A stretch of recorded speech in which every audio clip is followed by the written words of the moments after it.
Bonjour à toutes et à tous, ici Thibaut Aigle et bienvenue dans ce nouvel épisode de l'EFP Radio Show. Dans cet épisode, vous allez découvrir pourquoi les riches ne travaillent jamais pour l'argent.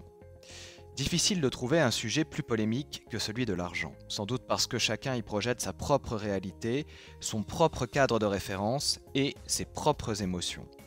Prenez les seuils de richesse par exemple. Monsieur Martin vous dira que pour lui, on est riche quand on touche un salaire de 10 000 € par mois, alors que Madame Michu, elle, tentera de vous convaincre que sans patrimoine immobilier, vous n'irez pas bien loin sur l'échelle des nantis et des privilégiés. À première vue, difficile de dire qui a tort et qui a raison. Mais en y réfléchissant bien, les choses ne sont peut-être pas si tranchées.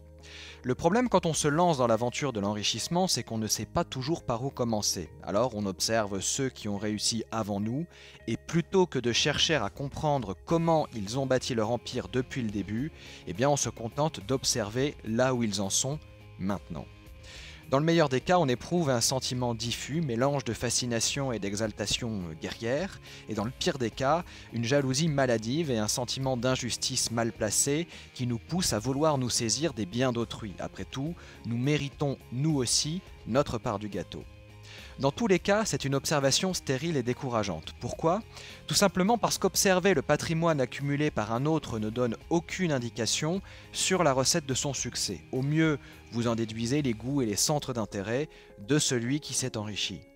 Le patrimoine, ce n'est rien d'autre qu'une photographie à l'instant T de la richesse accumulée par une personne. C'est un résultat, ni un processus, ni un plan d'action. Ce qui est intéressant en revanche, c'est de se pencher sur l'histoire d'une personne qui a réussi, de revenir à ses débuts, d'étudier son parcours de vie, les étapes qu'elle a franchies pour parvenir là où elle est, les échecs qu'elle a connus, et il y en a sûrement eu beaucoup. Bref, de garder à l'esprit que l'enrichissement est un processus et non un événement. Le problème quand on se fixe comme objectif de devenir riche, entre guillemets, c'est qu'on se fixe un objectif extérieur à notre contrôle, un objectif qui ne dépend pas de notre périmètre de contrôle, et qui nous pousse à nous pencher, entre guillemets, vers l'extérieur, nous entraînant dans une course effrénée à l'accumulation. La règle numéro 1, celle que suit la très grande majorité des millionnaires qui mènent la vie dont ils ont toujours rêvé, tout en ayant des moyens confortables, c'est de choisir une activité qui vous plaît et d'y exceller.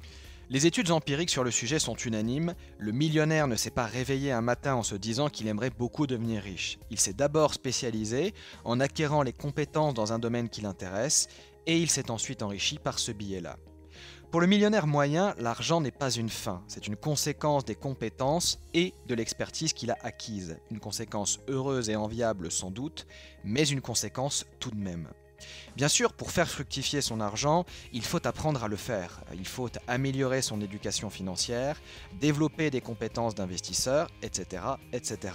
Mais il ne faut pas perdre de vue que ces compétences-là sont en quelque sorte des compétences secondaires, une autre forme de spécialisation qui vient couronner une première étape qui consiste à savoir gagner de l'argent.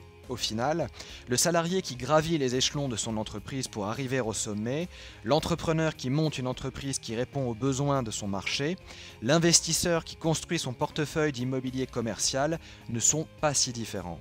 Ils ont appris à développer des compétences commerciales pour vendre ou pour se vendre, se sont construits un réseau sur lequel ils s'appuient pour atteindre leurs objectifs, ont appris les bases de la gestion, du management, etc.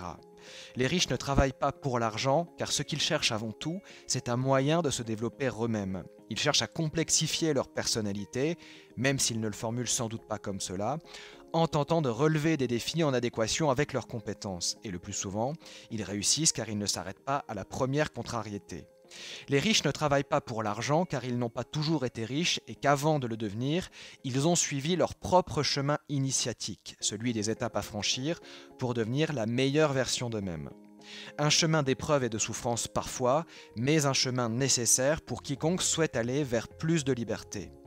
Les riches ne travaillent pas pour l'argent car ils ont compris que c'est l'argent qui doit travailler pour eux. Alors plutôt que de chercher à plaire à tel ou tel employeur, ils acceptent de travailler sans salaire parfois des années durant pour monter une entreprise qui le leur rendra, peut-être, au centuple.